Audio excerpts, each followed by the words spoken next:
আলহামদুলিল্লাহ ওয়াহদা আসসালাতু ওয়াসসালামু আলা মান লা নাবিয়্যা বা'দা। বুরায়দা রাদিয়াল্লাহু তাআলা আনহু বলেন, আসবাহ রাসূলুল্লাহ সাল্লাল্লাহু আলাইহি ওয়াসাল্লাম দা বেলালান। একদা সকালে আল্লাহর নবী বেলালকে ডাকলেন, বেলাল জি বিমা সাবাক্তানি ইলাল জান্নাহ। আচ্ছা, তুমি আমার আগে জান্নাতে গেলে কিভাবে? আচ্ছা বেলাল, তুমি আমার আগে জান্নাতে গেলে কিভাবে? আইয়ু আমালিন আরজা ইনদাক, বলো তো তুমি কি করো যে আমলের ব্যাপারে তুমি আশাবাদী যে আমি এই আমলের কারণে আপনার আগে জান্নাতে চলে গেছি? বলো তো দেখি। কুল্লামা দাখালতুল জান্নাতা সামিতু খাসখাসাতান আলাইক আমামি, যতবার আমি জান্নাতে ঢুকি দেখি তুমি আমার আগে আগে জান্নাতে জুতা পায়ে দিয়ে হাঁটো। ব্যাপারটা কি? যতবার আমি জান্নাতে ঢুকি দেখি তুমি আমার আগে আগে জান্নাতে জুতা পায়ে দিয়ে হাঁটো। বলো তো, বলো কি করো, বলো। তখন বেলাল রাদিয়াল্লাহু তাআলা বলছেন যে না তো, এমন তো কোনো আমল আমি করি না যেটার কারণে আপনার আগে আগে জান্নাতে জুতা পায়ে দিয়ে হাঁটবো। তবে কুল্লামা দাখালতুল মাসজিদা সাল্লাতু রাকাতাইন, যখনই মসজিদে ঢুকি তখনই 2 রাকাত সালাত আদায় করি। যখন ঢুকি। অকুল্লামা তাওয়াজ্জাইতু সাল্লাতু রাকাতাইন, যখনই আমি ওযু করি তখনই 2 রাকাত সালাত আদায় করি। বেহেমা বেলাল, বুঝেছি বুঝেছি, আর বলা লাগবে না। এই কারণেই তো তুমি আমার আগে আগে জান্নাতে জুতা পায়ে দিয়ে হাঁটো, এটাই তো কারণ। বলা লাগবে না আর বেলাল, আমি বুঝেছি তুমি কেন আমার আগে আগে জান্নাতে জুতা পায়ে দিয়ে হাঁটো, আমার বোঝা হয়ে গেছে। অত্র হাদিসের প্রথম অংশের জরুরি 2-1টি কথা। জাবের রাদিয়াল্লাহু তাআলা আনহু বলেন, আতাতুন নবী সাল্লাল্লাহু আলাইহি সাল্লাম ওয়া ফিল মসজিদ, আমি নবীর নিকটে আসলাম তখন তিনি মসজিদে ছিলেন। আমি মুহাম্মদ সাল্লাল্লাহু আলাইহি সাল্লামের নিকটে ছিলাম তখন তিনি মসজিদে ছিলেন। আমি তার কাছে যেতেই তিনি বললেন, সাল্লি রাকাতাইন। জাবের জি 2 রাকাত সালাত আদায় করো, তারপরে আমার পাশে বসো। জাবের রাদিয়াল্লাহু তাআলা আনহু বলেন, আল্লাহর নবী খুতবা দিচ্ছিলেন জুমার, তখন একটা লোক মসজিদে ঢুকলো, ফাজালাসা, ঢুকেই বসে গেছে।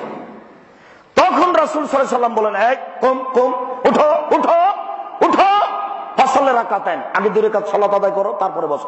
এই উঠো, 2 রাকাত। বক্তব্য ছেড়ে দিয়েছেন আল্লাহ রাসূল, বক্তব্য ছেড়ে দিয়ে বলছেন। আল্লাহ রাসূল বক্তব্য দিচ্ছিলেন জুমার খুতবায়, চলাকালীন একটা লোক দেখলেন যে মসজিদে ঢুকে বসে গেছে। আল্লাহ রাসূল বলছে, ভাই উঠো উঠো, এই উঠো উঠো, 2 রাকাত সালাত আদায় করো তারপরে বসো। বুখারী মুসলিম। কাতাদা রাদিয়াল্লাহু তাআলা আনহু বলেন, রাসূল সাল্লাল্লাহু আলাইহি ওয়াসাল্লাম বলেছেন, এই যে দাখালা আহাদুকুমুল মাসজিদা ফালা ইয়াজলিস হাত্তা ইসাল্লিয়া রাকাতাইনে, কেউ যদি মসজিদে ঢোকে সে যেন 2 রাকাত সালাত আদায় না করে না বসে। বসাই নিষেধ, এটা ইবাদত নয়, এটা মসজিদের হক। আল্লাহ খুশি হয়ে আপনাকে জান্নাতে দিয়ে দিবেন, নবীর আগে আগে হাঁটাবেন, সেটা আল্লাহর ব্যাপার। কিন্তু আপনি মনে করেন না যে এটা আমি ইবাদত করছি, এটা আপনি মনে করবেন যে এটা মসজিদের হক। আপনি বসতেই পাবেন না।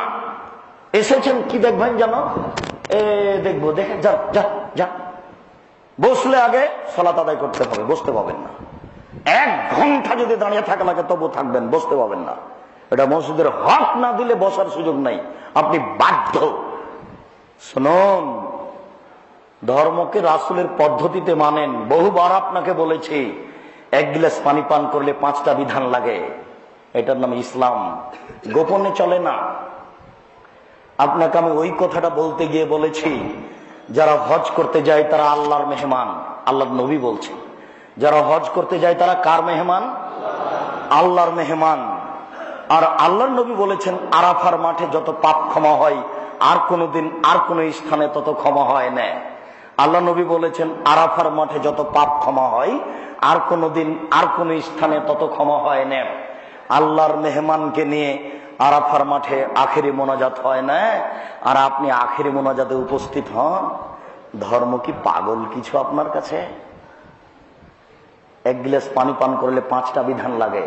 কয়টা? 5টা। যারা হজ করতে যায় তারা কার মেহমান? আল্লাহর মেহমান। পৃথিবীতে সবচেয়ে বেশি পাপ ক্ষমা হয় কোন জায়গায়? আরাফার মাঠে, আরাফার দিন। সেখানেও আখেরি মোনাজাত চলে না। আল্লাহ তুমি দয়া করো। রূপক বুঝবেন না, আপনার সাথে আমার কোনো শত্রুতা নেই, আমি আপনার দিনী ভাই। আপনাকে একদিন একদিন পরাজয় হতে হবেই হবে, আমি বিশ্বাস। আপনি যদি না ঠেকেন, বিচারের মাঠে আপনার ঠেকা আছেই, আপনাকে বলে রাখলাম। ধর্ম একজনের কথা দিয়ে চলে, যার নাম মোহাম্মদ সাল্লাল্লাহু আলাইহি সাল্লাম। আপনি মনে রাখবেন, খুব ভালো করে মনে রাখেন, ধর্ম একজন মানুষের কথা দিয়ে চলে, যার নাম মোহাম্মদ সাল্লাল্লাহু আলাইহি সাল্লাম।